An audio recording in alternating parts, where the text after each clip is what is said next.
I want to go back to something you just touched on about tenacity. You said when you really want something that you can be quite tenacious in the 30 phone calls. Mhm. In the book, you talk about something that I thought was really bizarre and wonderful, Okay. which was that you convinced the doctor when you were a kid to let you watch an autopsy. Yeah. Tell that story and then the Yeah. punchline, which I loved. I grew up wanting to be a doctor as a kid who would help sick kids or help sick people like my mom get well. And, I remember that the science class, when you dissect the frog, I just thought that was fascinating. And, I probably told my friends, I think I'm gonna go dissect a human. So I figured out, who was the local pathologist. And this is, maybe 3 blocks from our big 4,000 person high school. And call him, write him, figure out, hey, sir, I really want to be a pathologist, right? I give him a whole kind of story of, your profession is the most interesting to me. And, next thing I know, I got a scalpel in my hand and a saw, and I'm cutting through a human, down in the basement of the medical ward as his assistant. I thought it was just absolutely fascinating. But it was as simple, I just asked. There's so many things that over the last years I've been surprised that people have just said yes. Things that you might not even have the courage to ask for. It was interesting. A couple of years ago, we did a gala. We had shot this actually 3 years ago. So virtual reality first hit the scene, and I saw one of the earliest VR films and said, "This is something Charity Water has to embrace as a technology." And the idea of being able to intravenously deliver empathy, empathetic content into someone and get their full attention for a few minutes while their phone is off and they're in your world. So interesting to me. So we wound up shooting our first film with 8 GoPros, on a stick. I mean, this is before the cameras that you have now. And we shot a really moving 8-minute piece of a 13-year-old girl who gets clean water for the first time in her life.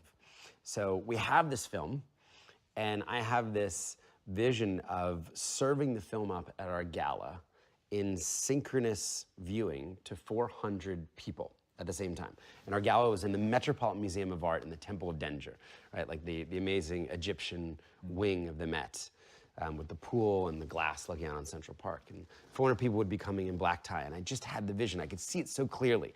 They walk in, they have their dinner, and then after dinner, hundreds of volunteers walk out, strap headsets on everyone, and then at the same time press play and take them all to Ethiopia.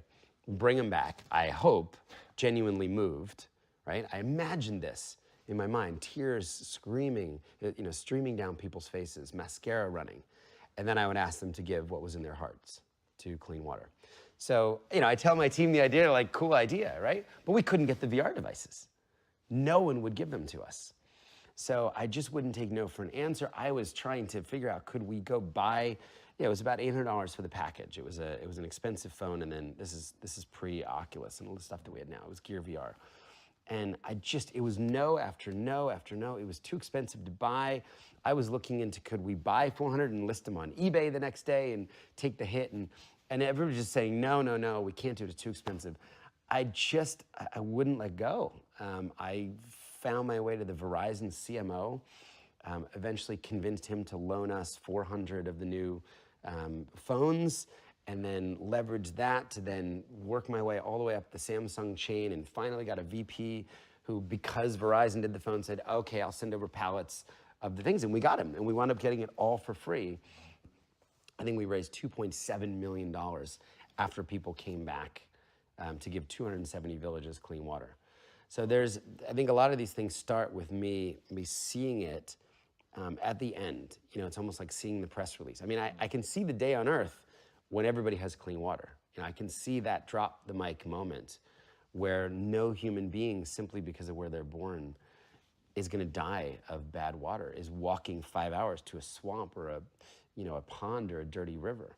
And there may be a long way between now and that moment, but we're working a little closer to it. This year, I think it's almost 4,000 people getting clean water every day. And hopefully next year it's 5,000 people a day or 7,000 people a day. So I typically see these things, and then because I could see it almost like it happened, the no's just feel like you need, there are these roadblocks that you need to push through. You need to find a way. Do you talk to your staff about that? I find that's really hard to inspire in other people, to get them to push past all the no's, to maybe not even create the vision, because it sounds like you can do that really effectively and give that to them, but to get them to really believe that it's possible. I teach them how to ask, and that they need to ask. Every once in a while, someone will email me back and they're like, oh my gosh, I just pitched some software company for $10,000 of licenses, and they just said yes. And they were fans of Charity Water. So we do have a culture of asking. And again, it's not for us. And having a business model where 100% of the money is going directly to provide clean water, it makes it easier to ask. When I'm asking Verizon or Samsung for $500,000 of VR gear, I'm like, it's not for me. I'm gonna use that gift and I'm gonna give 100,000 people clean water. Don't you wanna be a part of that?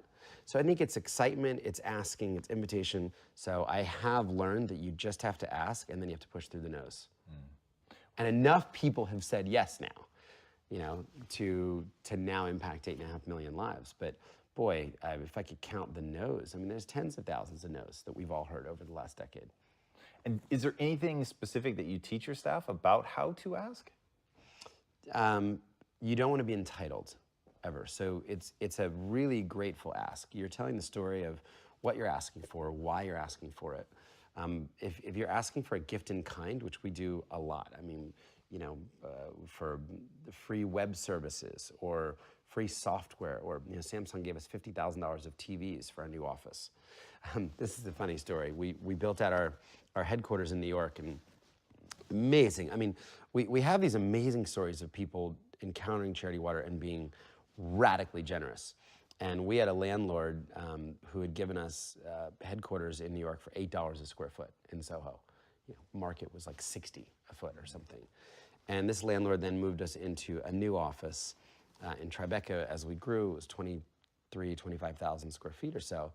And we didn't really have the money to build it out. So he says, tell you what, I'll bring the contractors and the plumbers in, and you just give them the speech, see if you can inspire them. So he brings them in, and I've got some maybe mob-looking guys, with hands that feel like they're 3 times bigger than mine, crying in the conference room. Whoa. As they are moved by our work and the need and the impact that we're making. And this office, this $1.8 million office build out, I think we got 1.3 million donated.